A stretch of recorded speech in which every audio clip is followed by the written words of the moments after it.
Hello ಎಲ್ಲರಿಗೂ ನಮಸ್ಕಾರ. ಲಕ್ಷ್ಮೀ ರಾಮು ಕಿಚನ್ಗೆ ಸ್ವಾಗತ. ಇವತ್ತು ನಾನು ಇನ್ಸ್ಟೆಂಟಾಗಿ ರವೆಯಲ್ಲಿ ಪಡ್ಡು ಮಾಡೋದನ್ನು ತೋರಿಸ್ತಾ ಇದ್ದೀನಿ. ತುಂಬ ಸುಲಭವಾಗಿ ಮಾಡ್ಕೋಬೋದು. ನೋಡಿ, 1 ಕಪ್ಪಷ್ಟು ನಾನು ಮೀಡಿಯಮ್ ಸೈಜ್ ರವೆ, ಉಪ್ಪಿಟ್ಟಿನ ರವೆ ತೊಗೊಂಡಿದ್ದೀನಿ. ಅದೇ ಪ್ರಮಾಣದಷ್ಟು ಮೊಸರನ್ನು ಸಹ ಒಂದು ಮಿಕ್ಸಿ ಜಾರ್ಗೆ ಸೇರಿಸ್ಕೊಳ್ತಾ ಇದ್ದೀನಿ. ಇದರಲ್ಲಿ ಅರ್ಧ ಭಾಗದಷ್ಟು ನೀರನ್ನು ಸೇರಿಸ್ಕೊಂಡು ನಾವು ನುಣ್ಣಗೆ ರುಬ್ಕೋಬೇಕು.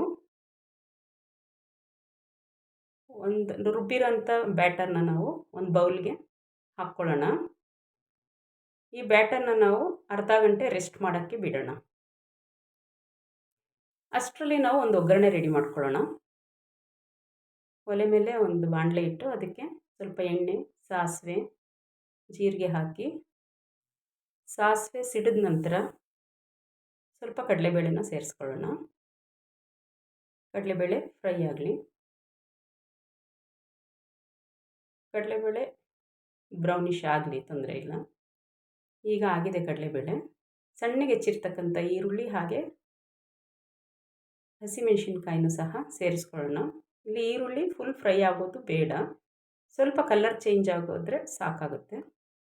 ನಂತರ ಸ್ಟವ್ ಆಫ್ ಮಾಡಿ ನಾವು ಕ್ಯಾರೆಟು ಹಾಗೆ ಕೊತ್ತಂಬರಿ ಸೊಪ್ಪನ್ನು ಸೇರಿಸ್ಕೊಳ್ಳೋಣ.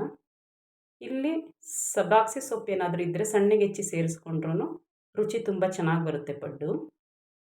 ಈಗ ಬ್ಯಾಟರ್ ಅರ್ಧ ಗಂಟೆ ಆಯಿತು. ಅದಕ್ಕೆ ರುಚಿಗೆ ತಕ್ಕಷ್ಟು ಉಪ್ಪು ಹಾಗೆ ಸ್ವಲ್ಪ ಅಡುಗೆ ಸೋಡಾನ ಸ್ವಲ್ಪ ನೀರು ಹಾಕಿ ಸೇರಿಸ್ಕೊತಾ ಇದ್ದೀನಿ.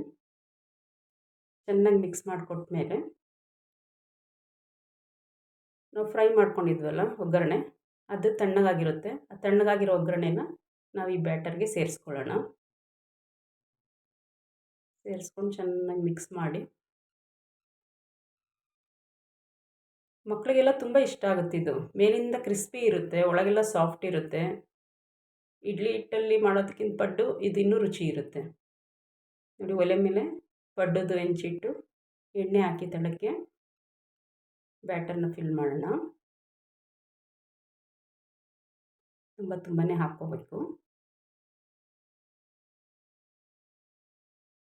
ಎಲ್ಲರೂ ನನ್ನ ಚಾನಲ್ನ ಹೀಗೆ ನೋಡ್ತಾ ಇರಿ. ಲೈಕ್ ಮಾಡಿ, ಶೇರ್ ಮಾಡಿ, ಕಮೆಂಟ್ ಮಾಡಿ.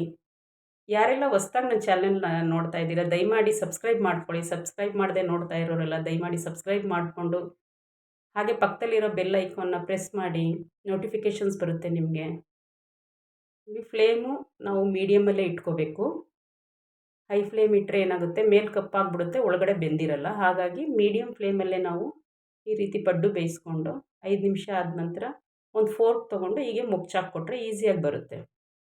ನಂತರ ಈ ಥರ ನಾವು ತಿರುಗಿಸಿದ ನಂತರ ಮತ್ತೆ ಒಂದು 3ರಿಂದ 4 ನಿಮಿಷ ಬೇಯಕ್ಕೆ ಬಿಡಬೇಕು ಮೀಡಿಯಮ್ ಫ್ಲೇಮಲ್ಲೇ. ತುಂಬ ಸುಲಭ ಮಾಡೋದು, ಬೇಗನೂ ಆಗುತ್ತೆ. ಲಂಚ್ ಬಾಕ್ಸ್ಗೂ ತುಂಬ ರುಚಿಯಾಗಿರುತ್ತೆ ಇದು. ಬ್ರೇಕ್ಫಾಸ್ಟೂ ಟೇಸ್ಟಿಯಾಗಿರುತ್ತೆ. ಕಾಯಿ ಚಟ್ನಿ ಜೊತೆಗೆ ತುಂಬ ರುಚಿಯಾಗಿರುತ್ತೆ, ಅಥವಾ ಚಟ್ನಿನೇ ಬೇಡ ಹಾಗೆ ತಿನ್ಬೋದು, ಅಷ್ಟು ರುಚಿಯಾಗಿರುತ್ತೆ ಇದು. ನೋಡಿ, ಈಗ ಆಗಿದೆ. ಈ ರೀತಿ ನಿಧಾನಕ್ಕೊಂದೊಂದೇ ತೆಕ್ಕೊಳ್ಳೋಣ. ಎಲ್ಲರೂ ಒಮ್ಮೆ ನಿಮ್ಮ ಮನೆಗಳಲ್ಲೂ ಮಾಡಿ ಹೇಗೆ ಬಂತು ಅಂತ ಕಮೆಂಟ್ ಮಾಡಿ. ಇನ್ನೊಂದು ಹೊಸ ರೆಸಿಪಿಯೊಂದಿಗೆ ಮುಂದಿನ ವಿಡಿಯೋದಲ್ಲಿ ಭೇಟಿಯಾಗೋಣ. Thank you. ನಮಸ್ಕಾರ ಎಲ್ಲರಿಗೂ.